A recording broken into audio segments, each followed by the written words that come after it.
Up, Buddy Nerdigans, this is the one and only Packer Girl 89, and today's Manga Nerdigan live reaction video is going to be for Hell's Paradise Jigokuraku chapter 44. And my god, last chapter, my boy Shion slayed Tenzin, and oh, it was amazing. And I'm so curious who Rian is. I really am. Hopefully that's going to be explained in more detail later in the manga. The other thing is I can't wait to see Shion train Gabimaru to utilize Tao.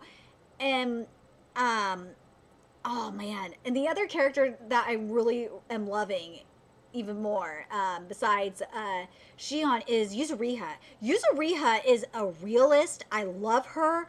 I love what she did last chapter. She is like, dude, Kenta is dying. There's no reason to use salve on him. We gotta use, heal Shion. I thought that was great. Anyway, we're getting to Gabimaru content. I'm really excited. Let's get to this chapter here. Gabimaru's awake.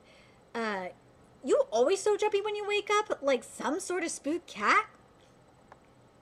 Where are we? Halfway up the valley in a cave. We'll spend the night here. I carried you all this way. I don't remember that. Make yourself useful and light the campfire, Kittymaru. I'm cold. Now that Gabimaru is awake, let's have a bite to eat. And go over exactly what we know so far. Huh? Do we gotta? What could possibly be more important? Changing? Bathing? We can't even be sure that this place is safe. It's not safe, you... Ugh, I swear to God, I'm really starting to hate Sagiri. Like, the past few chapters, I've really started to dislike Sagiri. We ought to relocate before the sun sets. Outside the gate is unsafe, so we need, somewhere to hide to take shelter. I don't think that's a safe place to take shelter. That is fucking creepy. I love this design, though. Yuji, this is great. Ooh. More of them could be nearby. Ooh, check out this one. Could look cute on you, Sagirin. Let me try it on. It'd be wasted on a boy. Where's your sense of urgency? Sagiri, I understand your nerves, but you must be exhausted too, no? Sir Shion? There's no harm in resting a while. Anyway, while you two have fun, at least listen to what I have to say. Okay, a teacher to the end. Nothing says we have to decode every last mystery of the island. Let's instead focus on compiling exactly the information we need to survive and make it home. What information is that? First, the waves that can beat back Lord Tenzin. That is to say, this Tao you mentioned. This is a power that we all hold within us inherently. Proper use can lead one to possess superhuman properties and abilities. Since long ago, sword masters and fighters whose names went down in legend have likely all wielded Tao, whether they were aware of it or not. The same goes for you, Sagiri. Your experiences on the island have strengthened your Tao. It can't have been easy, nor for you, Sir Shion. But careless use is ill-advised. Tao is our very life force. Overuse will lead to graver consequences than mere exhaustion. Ooh, I found a choice one here. I cannot speak to the specifics of these effects, but it will cause untold changes to the body and spirit. Woo! And to the mind, one's memories may even be affected. In the worst case, death. So instead of... Ooh, I love that outfit on Yuzuriha. That is sexy. So instead of simply depleting our Tao, we must weave it. Spent Tao must be returned to one's body in a cycle. Again, this is really making me think of Nen. So doing so will improve one's physical abilities, exceeding what was thought possible. Further training should allow us to wield magic spells as Lord Tenzin does. Are you even listening? Sure am. The one we fought mentioned that your substitution works similarly. Substitution? Oh yeah, basically when the enemy's distracted, I suppress my Tao and reduce my presence so they can't even detect when I'm moving around. But the version we were up against, Lord Tenzin totally vanished from our minds. They're on another level. They are by far the superior Tao users. Surpassing them will not be possible in short order. Then what do you suggest? The attributes. For years now, I've had a vague sense that, there exist multiple flavors of the waves or Tao. Again, this is Ned! And from what Hoko has told me, I believe the system draws on the dual forces of yin and yang, as well as the 5 classical elements. Again? Yuji, you better be giving me variations of yin and yang. in the rest of the Tensen designs. And you can't do any more literal ones, like, because we already got that. And also, this still proves my point on that. The five being, of course, wood, fire, earth, metal, and water. These attributes are locked in a web of mutual influence.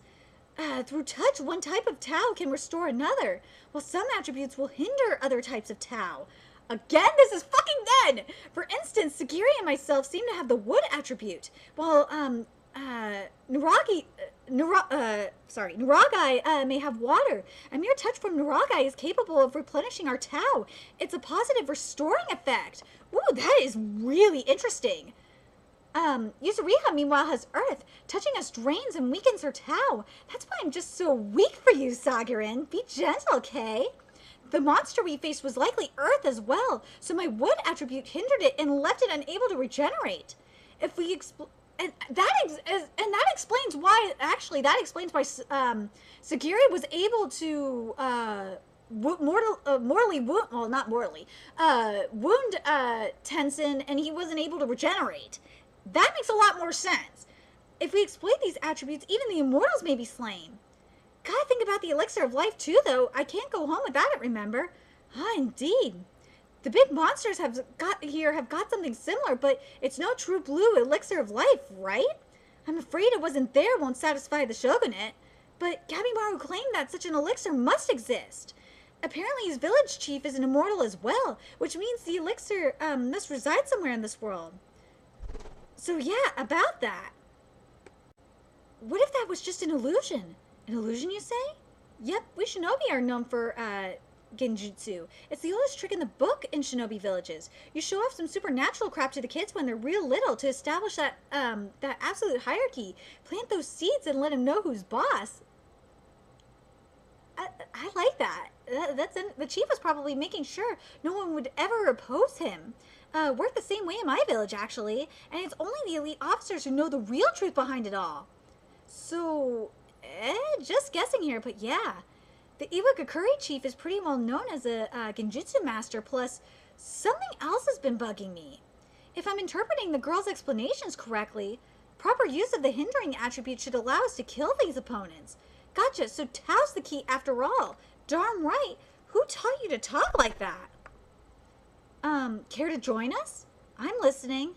No good, I can't recall a thing. Some sort of amnesia, I guess. So remember what was just said about what Shion just said about Tao, that it causes memory loss, and Gabimaru did that. You mentioned early, Sagirin, that Gabimaru came here because of someone he loves? Yes, he has a wife. That's the thing. It's just odd. Shinobi are no more than pawns. Women aside, would a man his age really be given a household? Think about it. Fear and threats alone aren't enough to manipulate a person. Not really. You're going to need to instill more than fear if you want them to take on a death-defying mission. Wait, that can't be. Again, just a guess. My village and his might do things differently, but Gabimaru's wife? Does she even exist? What's her name? Remember the chief is a pro at genjutsu. Stop, please, I'm begging you. You ever seen this woman in the flesh? Does Gabimaru have proof even? Can he remember what she looks like? Nope, can't remember a thing. What a fucking twist! But we saw in the past, in a while back, that he remembers what she looks like. But what Yuzuriha just said is a game changer. And what she said is the genjutsu is manipulating Gabimaru. And that might be what is going on. Is Gabimaru he's probably being manipulated. I'm really curious what you guys think about that. Do you guys think that Yuzuriha is right? That Gabimaru is being manipulated by the genjutsu and that his wife doesn't really exist? Very, very curious about that. Because if that's the case, that's a huge game changer here. Man, Yuji, what a fucking twist. I believe it. I'm actually with Yuzuriha on this. And what Shion said, and I'm curious what you guys think about what Shion said about utilizing Tao. You have to wonder, though, with what Gabimaru did when he utilized his Tao, if it erased the genjutsu's manipulation. That would make so much sense. Very, very curious. And also, Yuji, I gotta say, with what Shion said this chapter about the wood and earth attributes, it makes you kind of redeemed yourself with what Sagiri being able to wound Tenzin but not kill him because of the wood and the earth thing. That makes a lot more sense to me. So Yuji, I will say this, you redeemed yourself a little bit this week because of that. But I still but man, what Yuzuriha, I'm very curious what you guys think of what Yuzuriha said this week. Shion and Yuzuriha gave what Shion said, that is definitely Nen. That fucking shit is Nen. I don't give a fuck what you tell me. That is goddamn Nen with a yin-yang twist in regards to Tao. But what did you guys... But the memory loss thing, I think it was the same... I think it was the same thing in Hunter x Hunter when Gon, overused his Nen and nearly died. It was the same thing. That's right. So yes, this is Nen with the yin-yang twist. I totally love this, Yuji. Really, really am digging what you're doing here. Very curious what you guys think is going to happen next. What did you guys think of this chapter? I think this chapter was a total game changer. Really love the twist this chapter. Very curious what you guys think of what Yuzuriha said in particular. Do you guys think that Yuzuriha is right, that Gabimaru was just being manipulated by with the Genjutsu, and that his wife never existed? Or do you guys think that his wife existed? And with the memory loss that Gabimaru experienced, if you're on Yuzuriha's side of things, do you think it completely erased the manipulation? Very curious what your guys' thoughts are. Let me know your thoughts in the comment section below, and remember to like, comment, share, and subscribe to Nerdigans Inc. If you love what I'm doing and want to help keep the channel alive so I can continue to give more Hell's Paradise Jigokuraku content, there's a few ways you could do that. You could donate to my PayPal, Patreon, GoFundMe, purchase something off the Amazon wishlist. All that's in the description box below. Also, make sure you follow me on Twitter, Twitch, Facebook, friend me on PlayStation Network. All that's in the description box below as well. Till next time, Nerdigans, I will be seeing you later.